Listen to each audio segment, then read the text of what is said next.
Let's move on into conference championships. Yes. I'm kind of curious to who you have. Who we got going to the title? All right, so Eastern Conference Finals, I went chalk. I'm going to go Nets versus Bucks because it'll be set up since I have them as the 1 and the 2. Then they'll be able to meet perfectly in the Eastern Conference Finals, and that's when we want this. I don't want this in the second round. Yeah. I want this in the final round of the Eastern Conference. So I have the Nets meeting the Bucks, and in the Western Conference, I've got the Lakers meeting the Warriors. Ooh. Because, and you actually kind of helped me a little bit as far as the turmoil that could become of the Phoenix Suns. And they've got a target on their back, too, now. They're not going to sneak up on anybody. Oh, yeah. They're going to get everybody's best game. And I talked up CP3's health, but I think that was for the regular season. When we get to the playoffs, because he barely made it through the playoffs last year, I'm not sure he's going to make it through the playoffs this year. Yeah, he had a couple of injuries, and that right there was it. So, no, I'm with you on that. Yeah. So Lakers, Warriors, and then Nets, Bucks. You? I'm similar to you. I'm going chalk. I've got the Bucks and the Nets. I told y'all last year this. I told you last year that I was going to have the Nets eliminated in the second round because I knew health-wise it was not going to work out. It just doesn't. It's just kind of how things are. Kyrie's out. They will plan to not have Kyrie. Patty Mills is probably one of the biggest pickups in the playoff in the offseason. Now, You're right. I think that leadership that he has, his ability to play, can help them get to this point. And they're going to place the Bucks, who's going to do what they do best, make it right back there. I would actually say that if the Bucks saw the Heat in the second round this year, they lose to the Heat again. But they're going to luck out because the number 1 seed, they won't see the Heat. It'll be the Nets playing the Heat, and I don't think that the Heat can match up against the Nets. No. Healthy. We just got to see what the health looks like for the Nets. But a healthy Nets, there's no reason why they don't make it to the East Conference Finals. Western, I have the Lakers as well. Because I think that LeBron and them are going to find a way. They got Westbrook to do the most of the playmaking, most of the work, and they just kind of can coast it. And then they come in and hit them with the hammer at the end of games. Against the Nuggets. Will they have Jamal Murray back by then? Maybe. And that's what I'm banking on. I'm banking on Jamal Murray coming back around this time. If Jamal Murray does show up around here, which is possible, not a guarantee, possibility, people will accelerate their health to get what they want. Right. I can see them going up against the Lakers in the West Conference Finals. I do like that Warriors pick, though. I'm not gonna lie. I actually considered it because I'm trying to see what Klay looks like when he comes back. Even though he's a spot up shooter, we respect him as a defender, and I think that's the one piece and component I'm concerned about with the way the Lakers are, unless they go ahead and trade Andrew Wiggins and get Ben Simmons, and then I'm kind of going the opposite direction. Even though you got two guys that technically can't shoot on the court, Draymond Green will still shoot it, and he'll make some. So. We'll see what that looks like. NBA Finals. Who you got in there? Finals, I've got the Lakers versus the Nets. And sticking with what I said 2 years ago, my predictions, I'm going to go with the Nets in 6 because they are going to have Kyrie Irving because he's going to watch the right YouTube video. He's going to get vaccinated, and he will be there on the court with his team. So the Nets win it in 6 over the Lakers.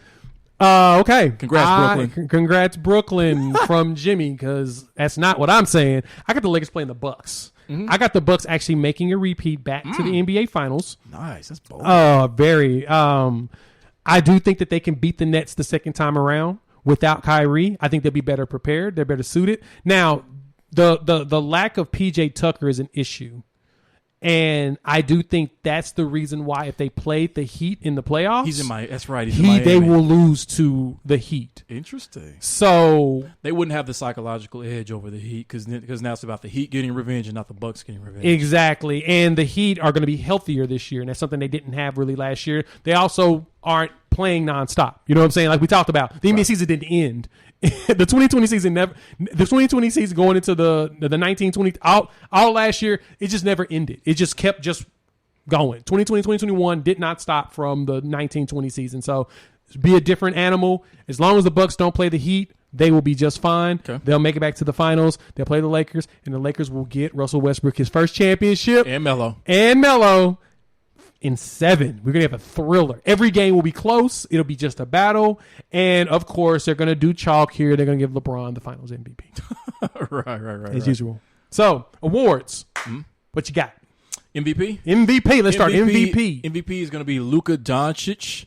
Just another incredible, crazy, out of this world season. Because I don't know if you've noticed this, Jay, but the MVP award has become a foreign player award, as the last 3 MVPs have been won by, we'll say, 2 foreigners. Giannis going back-to-back, and then Nikola Jokic. Yep. And Luka's going to continue that trend. He's finally going to get his. He's already on the cover of NBA 2K22. They love Luka. They're looking for a reason to give it to him, and he's going to get it this year. You're right. The storyline has always been about Luka Doncic. I said it last year he was going to get it. He failed me, but because they won't be seated very high, he will not get it this year. I think they're going to go ahead and switch it up and give it to somebody that will finally play a full season and show up everybody. Kevin Durant. I think he's on a mission to get an MVP, another MVP, just to show everybody that I'm Kevin Durant. I mean, he says it all the time, but he needs to show it. And I think going for that MVP, getting the Nets at that high seed without Kyrie and probably a portion of the season without James Harden, I think Kevin Durant's going to go out of his mind this year. I felt like this will be the year he will be truly healthy. This is the year he goes out of his mind and he wins it. Okay. Defensive Player of the Year. Oh, crap. Didn't do that one. Defensive Player of the Year. I'm going to say... You know what? We'll come back to that. Okay, let's come back Use to some that. time. Rookie of the Year. Rookie of the Year is going to be Jalen Green from the Houston Rockets. Walking bucket, shooting guard. He's going to get all the minutes, all the shots. He's going to make that team watchable. So it's going to be Jalen Green. Not who I want to win, but that is who is going to win. I'm in the exact same spot. I think it's going to be Jalen Green as well. He's ridiculously athletic. He looks good. My backup was honestly Josh Giddey, but the problem I have with Giddey is he's not going to put up very many points. I think that he's going to be an all-around player. Now, if he goes out there and does some Russ crap and get triple-doubles out the wazoo, he might deserve it. But I don't think that he's going to be that guy. And both of us saying this, do you think we're sleeping on Cade Cunningham? Because by virtue of being the number 1 pick, you already have all the eyes on you anyway. Correct. I think that's going to be his problem. I think that he's going to have all the eyes on him. You have made the playoffs, so he has a better chance in your side. Just missing. I don't have them. Oh, you have just missing. I don't have them getting that close. I think that they're going to be a top 5 in the draft again. Even with Cade as a generational talent, I don't see him winning it. I think Jalen Green does more with the Rockets than what Cunningham does with the Pistons, and he gets it. Defensive Player of the Year. Defensive Player of the Year. I'm going to go in a different direction, an interesting direction. I'm going to say it is Jimmy Butler. Has Jimmy Butler ever won Defensive Player of the Year, though he's known as one of the best on-ball defenders in the NBA? I think that he's going to challenge himself with that, and he understands, no matter what conference you're in or who you play, defense is, if you want to go as far as they want to go, as far as they've been and further, then you have to have that defensive stopper who truly commits to it all season long. So if we anticipate Jimmy Butler being healthy all season, I think that this is going to be a part of the angle that he's going to be able to pursue. Because when you think about it, Kyle Lowry honestly has more of a leadership. Jimmy Butler's a good leader, but Kyle Lowry has more of a leadership credential because he has led a team to an NBA Finals victory. So I think that maybe if Jimmy Butler maybe moves back a little bit when it comes to being the leader, expending that energy on the defensive side of the floor, I think he's going to personally challenge himself to really be that dog and to do it. You would say Ben Simmons, but, I mean, who knows where his head's at, where he's going to be. They're tired of giving it to Giannis. Draymond Green, still a great defender, but not what he was. So I don't see too many people, maybe Rudy Gobert being in his way, but I think that is going to be Jimmy Butler. Wow. Well, I'll give you this.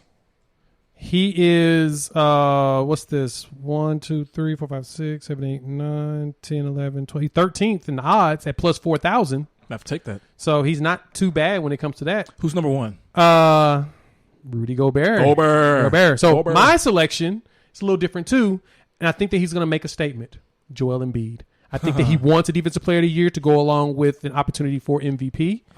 He won't get the duel like Giannis does, but I think he does enough of a defensive effort without Ben Simmons or even with Ben Simmons that he gets it. Number 2, though, tied with Rudy Gobert for Defensive Player of the Year is Ben Simmons, which is very much interesting. That is interesting. So, 6th man of the year.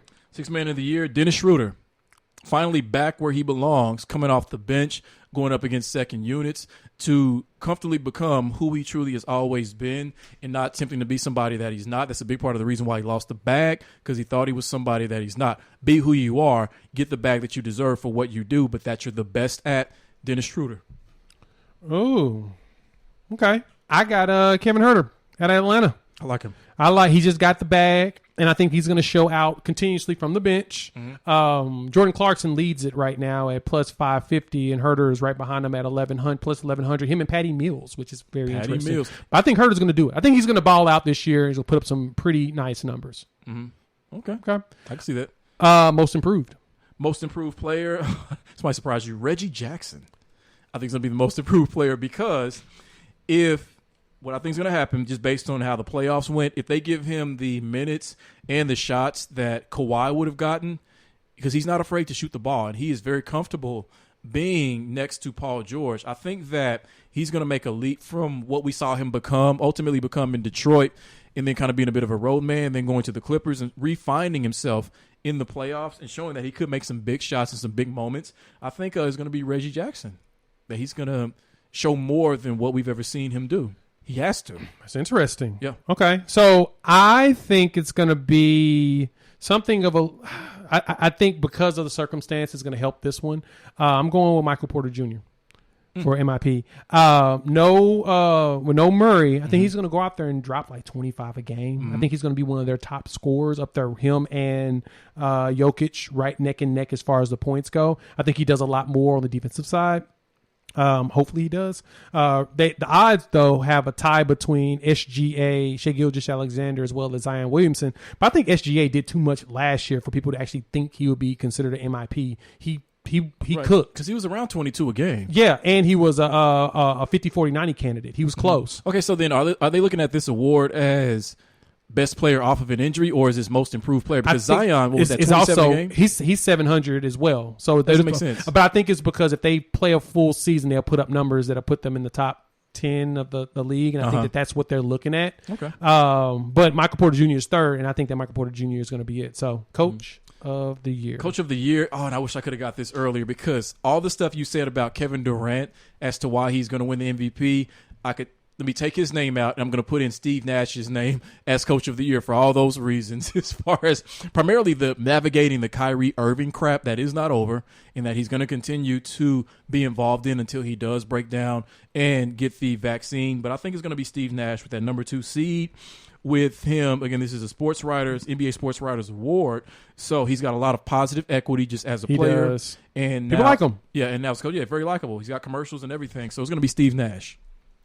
I'm going to throw a curveball at you, and he's actually third ranked on here. Steve Nash is number 1 with Eric Spoelstra right behind him. But number 3, Billy Donovan. I knew you were going to say that. I knew you were Chicago Bull, that roster. I love that roster. I think it feels like a more unselfish roster than we're used to when it comes to like a team, people teaming up.